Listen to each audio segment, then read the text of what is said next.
আব্দুল্লাহ ইবনে আমর রাদিয়াল্লাহু তাআলা আনহু তিনি বলেন, আমি একদিন রাসূল করিম সাল্লাল্লাহু আলাইহি ওয়াসাল্লামকে দেখলাম তিনি কাবা শরীফ তাওয়াফ করছিলেন। কাবা শরীফকে লক্ষ্য করে নবী করিম সাল্লাল্লাহু আলাইহি ওয়াসাল্লাম বললেন, মা আতিয়াবাক, হে কাবা তুমি কতই না উত্তম, ওয়া আতিয়াবা রিহাক, এবং তোমার সুঘ্রাণ কতই না আকৃষ্ট, কতই না আকর্ষণীয়।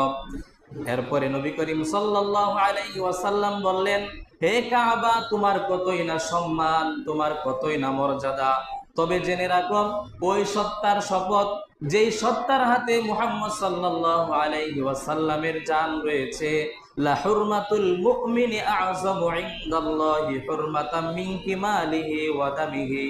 হে কাবা তুমি শুনে রাখো, একজন মুমিনের জান, মাল এবং সম্মানের মর্যাদা তুমি কাবার চাইতেও বেশি।